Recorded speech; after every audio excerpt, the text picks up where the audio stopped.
Assalamualaikum warahmatullahi wabarakatuh. Halo, kita ketemu lagi di mata kuliah Interpersonal Skill pertemuan yang kelima. Hari ini kita akan membahas tentang macam-macam komunikasi. Macam-macam komunikasi terbagi menjadi 4 macam hal. Yang pertama dari segi cara penyampaian pesan, yaitu komunikasi lisan, komunikasi tertulis, dan elektronik. Lalu yang kedua dari segi bentuk kemasan, yaitu pesan komunikasi verbal dan komunikasi nonverbal. Yang ketiga dari segi keresmian pelaku, saluran komunikasi yang digunakan, dan bentuk kemasan pesan, itu yaitu komunikasi formal dan komunikasi informal. Dan yang terakhir dari segi pasangan yang terlibat dalam komunikasi, yaitu komunikasi intrapersonal, itu komunikasi dengan diri sendiri. Jadi untuk merefleksikan bagaimana yang kita rasakan, itu kita bisa menyampaikan kepada diri sendiri. Lalu ada komunikasi interpersonal, itu komunikasi dengan orang lain dengan jumlah yang kecil, 2 orang gitu. Lalu ada kelompok kecil, ada kelompok besar, dan ada komunikasi publik atau massal. Lalu yang selanjutnya adalah fungsi komunikasi. Fungsi komunikasi di sini dapat dilihat dalam hidup pribadi, hubungan dengan orang lain, di tempat kerja, dan dalam masyarakat.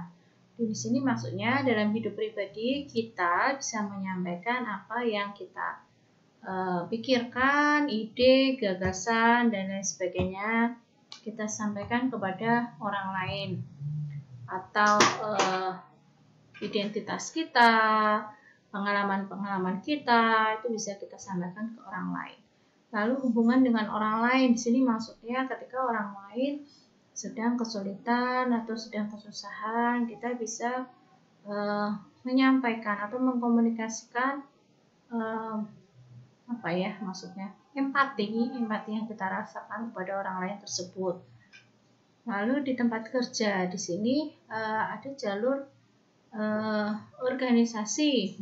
Jadi pesan yang disampaikan itu melalui komunikasi ke atas, komunikasi ke bawah, lalu ada komunikasi menyelang.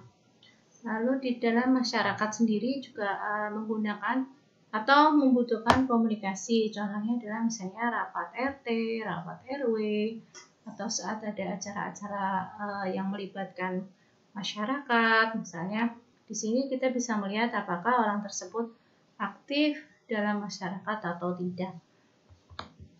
Lalu ada komunikasi verbal dan komunikasi nonverbal.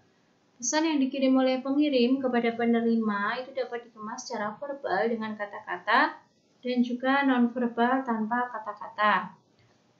Dalam komunikasi sehari-hari itu 35% berupa komunikasi verbal dan yang 65%-nya itu berupa komunikasi yang nonverbal. Contohnya ketika kita berbicara dengan orang lain misalnya, lalu kita menggunakan tangan menunjukkan tinggi, besar misalnya, berpikir. Nah itu kan jadi lebih banyak menggunakan komunikasi yang nonverbal. Dari gestur, bahasa tubuhnya, apakah kita terlihat gelisah atau kita sering melihat jam dinding, misalnya sering membuka handphone, atau kita marah, atau kita menunjukkan rasa tidak suka, itu bisa dilihat dari wajah. Itu komunikasi nonverbal. Komunikasi verbal adalah komunikasi yang menggunakan kata-kata, entah itu tulisan maupun tertulis. Dalam komunikasi verbal ini bahasa memegang peranan yang penting. Jadi ada hambatan-hambatan komunikasi verbal. Contohnya seperti misalnya ketika kalian yang berasal dari Sulawesi misalnya, kalian datang ke Jawa Barat yang mayoritas bisa menggunakan bahasa Sunda. Lalu kalian makan di warung makan, lalu orang-orang yang ada di situ menggunakan bahasa Sunda. Nah, kalian yang dari Sulawesi tidak paham apa yang dibicarakan oleh orang tersebut. Nah, itu termasuk gangguan atau hambatan dari komunikasi verbal. Atau misalnya kalian berteman dengan orang-orang dari Rusia. Orang-orang dari Rusia itu kebanyakan ada yang tidak bisa berbahasa Inggris. Nah, kalian fasih sekali misalnya menggunakan bahasa Inggris, tapi kalian tidak paham bahasa Rusia. Jadi ketika kalian bertemu dengan teman-teman atau orang-orang Rusia tadi, lalu mereka ngobrol misalnya, lalu kalian diajak untuk ngobrol juga, kalian tidak nyambung karena mereka bicara dengan bahasa Rusia, sedangkan mereka menggunakan bahasa Rusia, sedangkan kalian menggunakan bahasa Inggris. Jadi tidak ketemu. Nah, itu termasuk gangguan dari komunikasi verbal. Karena komunikasi verbal itu adalah yang memegang peranan penting adalah bahasa. Jadi ketika kita tidak memahami bahasa yang disampaikan oleh orang lain, kita tidak akan nyambung pembicaraannya. Seperti itu ya. Lalu ada komunikasi nonverbal. Komunikasi nonverbal di sini pesannya dikemas dalam bentuk tanpa kata-kata. Komunikasi nonverbal itu lebih jujur mengungkapkan hal yang mau diungkapkan secara spontan. Tapi kebanyakan komunikasi nonverbal itu masih sulit untuk ditafsirkan. Nah, nggak semua orang itu paham dan mengerti maknanya. Misalnya seperti ini, ketika kalian ngobrol dengan orang lain misalnya yang dia sedang dalam kondisi terburu-buru atau menunggu pesan dari orang lain misalnya. Sedikit-sedikit orang tersebut melihat jam tangan begini, lihat lagi. Atau misalnya membuka handphone, baca pesan, ada notifikasi masuk atau tidak, ada pesan yang masuk atau tidak, dan lain sebagainya. Nah, itu kita akan harus paham ya maksudnya. Gestur atau bahasa tubuh yang ditunjukkan orang lain tersebut. Jangan terus kita mengajaknya berbicara atau kita berbicara panjang lebar supaya dia mengerti dan memahami. Lalu ketika dia menunjukkan gestur tersebut, kita merasa tersinggung dan lain sebagainya. Sebenarnya orang lain tersebut menunjukkan gestur itu dalam artian supaya kita menghentikan pembicaraan. Atau dia sedang dalam kondisi tidak mood karena kita terlalu banyak berbicara panjang lebar tuh. Nah, di situ paling tidak kita harus paham dengan gestur atau bahasa tubuh yang ditunjukkan orang lain tersebut. Lalu ketika kita berbicara dengan orang lain juga kita jangan sampai menunjukkan hal tersebut, gestur tersebut ya. Karena ada beberapa orang yang lain tidak paham, lalu menyangka kita tidak sopan. Jadi kita bisa menyampaikan kepada orang lain tersebut, mohon maaf, Pak, Ibu, saya sedang menunggu pesan dari orang lain, jadi saya akan sering melihat handphone untuk melihat apakah ada notifikasi pesan yang masuk atau tidak. Seperti itu. Atau misalnya saya sedang dalam kondisi terburu-buru, jadi mohon maaf kalau nanti kita lebih sering melihat jam tangan dan lain sebagainya, atau sedang ada janji ketemu dengan orang lain. Itu kita bisa menyampaikan daripada kita menunjukkan gestur yang tidak sopan. Seperti itu. Bentuk komunikasi nonverbal selain gestur ya atau bahasa tubuh juga ada tindakan atau perbuatan di sini. Misalnya ketika ada orang yang marah misalnya, lalu dia menunjukkannya dengan tindakan, dengan menggebrak meja, dengan membanting pintu dan lain sebagainya, atau dengan menggunakan tanda. Mungkin kalian waktu sekolah dulu kalian pernah belajar pramuka dan di sana ada misalnya pembelajaran tentang sandi Morse. Nah, itu termasuk komunikasi nonverbal. Lalu ada simbol-simbol tertentu yang digunakan di dalam masyarakat atau di dalam komunikasi tertentu lah misalnya yang hanya komunikasi tersebut yang paham maksudnya itu. Lalu ada objek di sini contohnya itu seperti pakaian, aksesoris. Nah, contoh kasusnya seperti ini.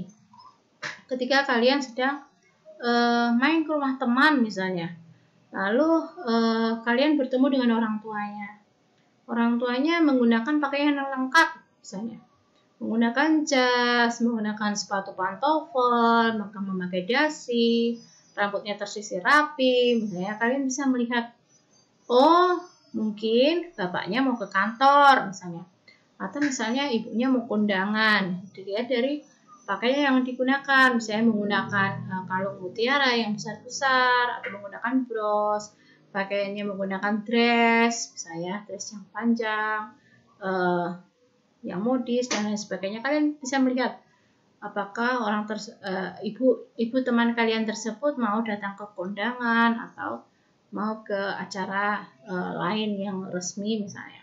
Itu kalian bisa melihat. Atau ketika teman kalian tahu-tahu menerima kalian, membuka pintu menggunakan pakaian piyama. Nah, itu bisa menunjukkan bahwa teman kalian tersebut bersiap untuk tidur. Nah, itu contoh dari bentuk komunikasi nonverbal yang objek. Lalu fungsi komunikasi nonverbal di sini yang pertama adalah melengkapi komunikasi verbal.